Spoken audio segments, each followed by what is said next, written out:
What's going on, guys? Tower number 9 here, and today we're going to talk about maybe the first big, cool new deck that's coming out of Shadows of the Galaxy for Star Wars Unlimited, and that is Red Rey, aka Aggression Rey.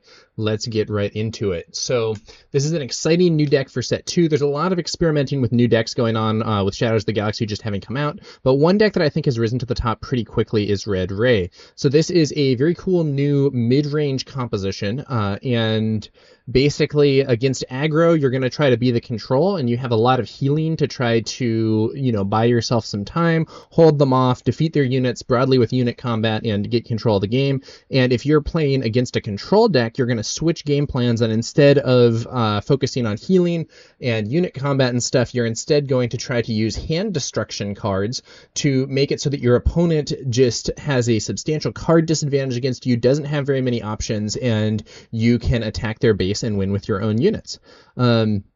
So this is pretty similar in some ways to a Chirrut game plan that was popular with Shadows or with Spark of Rebellion to at least some degree, but there are some key differences, and it really feels like a fresh take on the build in my opinion. I think this is likely going to be a top competitive deck in the early meta for Shadows of the Galaxy. I could be wrong. I know there are some that are not as positive about it, who I do respect, but I think that it feels like it has good tools to deal with both aggro and control builds, and I think that puts it in a pretty good spot.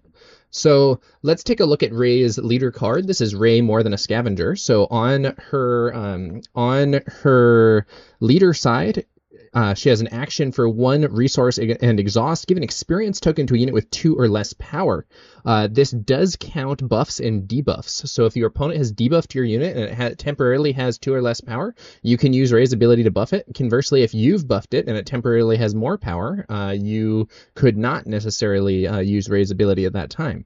So for instance, Rey herself is 2/6 base. If you get an experience on her, she's now 3/7, which is nice, but it does mean that you can't keep giving her more experience tokens with her own ability, since she would be buffed above that 2 base power. When you deploy Rey, she is a 2/6 base, which, as I said, which is not good.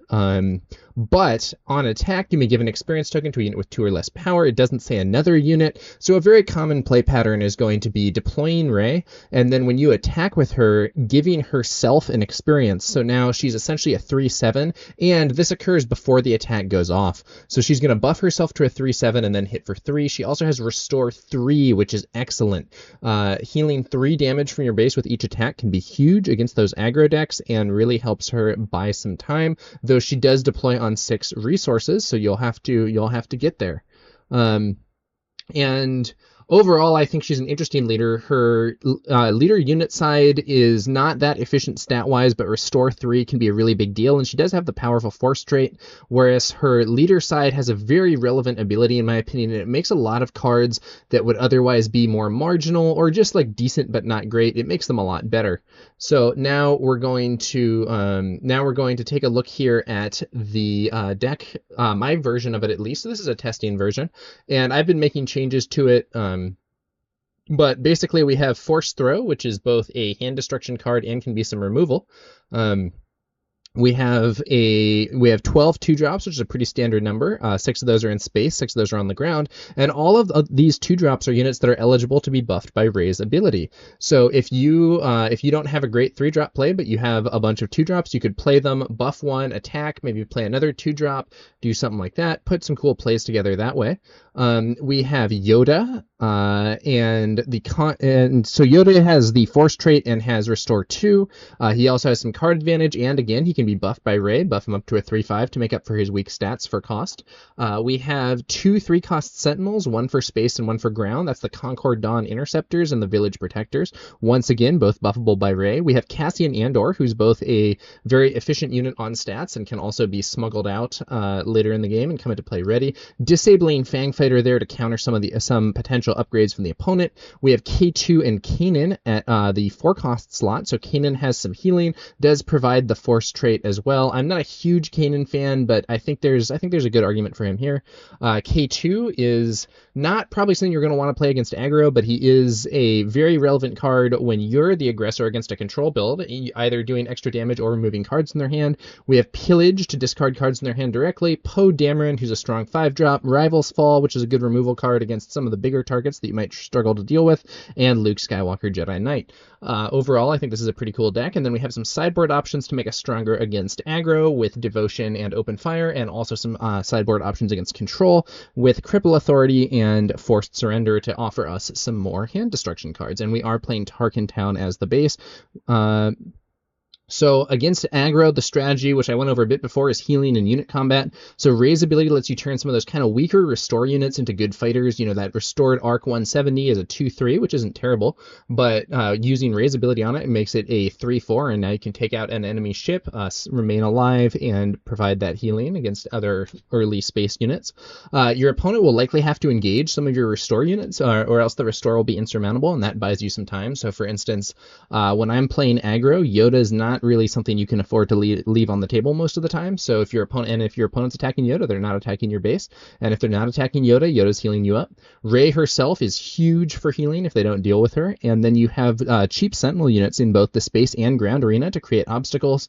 You have the Devotion and Open Fire post sideboard. Probably when you're playing this deck against aggro, you're likely going to be wanting to resource things like K2. You know, K2 is not really what you most want in this situation, but you have lots and lots of speed bump units that you can use to slow down your opponent and buy yourself some time to clear their units and get control of the board. The healing can be really strong. So then against the control deck, you're going for a hand destruction game plan. Force Throw, K2SO, and Pillage all allow you to attack the hand and are in the initial deck pre-sideboard. Rey's ability lets you turn your weaker units into decent threats, making the opponent potentially have to spend removal on cards that aren't necessarily all that strong. You have extra card advantage with Quill and Yoda giving you draws potentially. Cassian can help put extra pressure on the opponent, either just for stats because he's difficult to remove with some early removal cards, or you can resource him, then smuggle him out and threaten the opponent that way, just more pressure. And then post sideboard, you add even more hand destruction and card advantage. You get the Forced Surrender in there, you get the Cripple Authority in there, and you have more ways to just take options away from your opponent. Against control, you do also have those Rival's Falls, which can be good for dealing with something big like Avenger if the opponent does manage to get that out.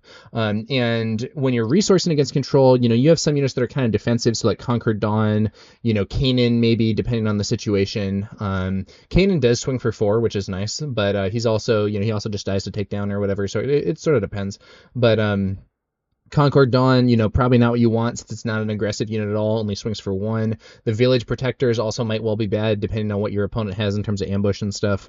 But you have lots of ways to get card advantage on your opponent. You do have those Rival's Falls for the big removal, and overall it's just a strong state. Sorry for the phone ping there.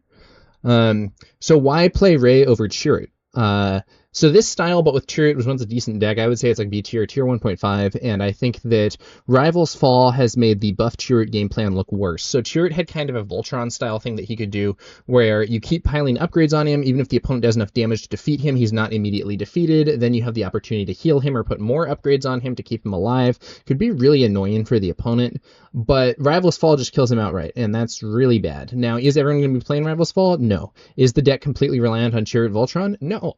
So I'm not saying that Chirrut's dead, but I do think that a key secondary game plan is no longer something that I think is going to be very strong. Rey also just has a way, way, way stronger leader ability. So Chirrut's leader ability usually doesn't do anything. Sometimes you would use it just to stall. There are some situations where it's good, but usually Chirrut's leader side ability isn't great. Rey also brings more healing to the table. Chirrut, on the other hand, is better poised to use Force and Rebel synergy. So Rey is not a Rebel and wants to play a bunch of units that aren't Rebels, in my opinion. And Chirrut is a Rebel. Chirrut also deploys on 5 resources instead of 6, and he's difficult for mini decks to remove when he first deploys, which makes him a very reliable source of Force synergy.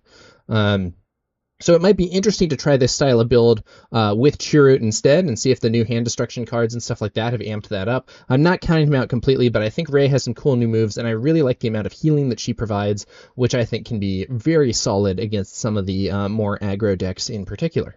That said, Chirrut's probably a bit more aggressive. I think Chirrut has more ability to like be the aggro against control decks. And so you gotta kind of feel it out for yourself and see which of these leaders you prefer. Next, I just want to highlight a few cards that are not in my build, but I think are worth considering. So Covert Strength here, heal 2 damage from a unit and give an experience token to it, and it has Smuggle for 3. I think this card's really good. I think this is a card that could potentially be really annoying for an opponent in a lot of situations. It's not currently in my build, but I could see it going in there. Chewbacca Pike's Bane is an interesting card because he is a big endgame unit, but unlike other big endgame units, he can be played via Smuggle. So if you get Luke Skywalker in your starting hand, you might well be like, I think I have to resource this because it's not going to be relevant for many turns. With Chewie, if you have him in the starting hand, you can just resource him and be like, whatever, man, I'll smuggle him out later. And so I want to do some more testing. I'm not sure if that flexibility is worth overall being a somewhat weaker unit than Luke, in my opinion. So compared to Luke, Chewie costs a bit more. His base stats are better in terms of numbers, but they're weirdly distributed. But he has grit, which is nice. However, he doesn't have Restore 3. His when played is sometimes better and sometimes worse.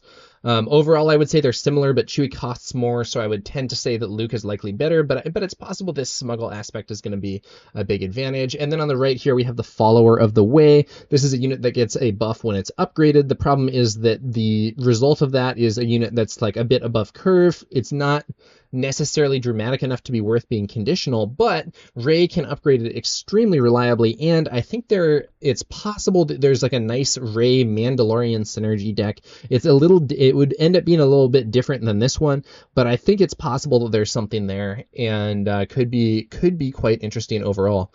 But yeah, so that's just an overview of the Red Rey deck that I think is probably going to be a big deal. I know there are a lot of other people who've been playing around with this deck. I did not invent this.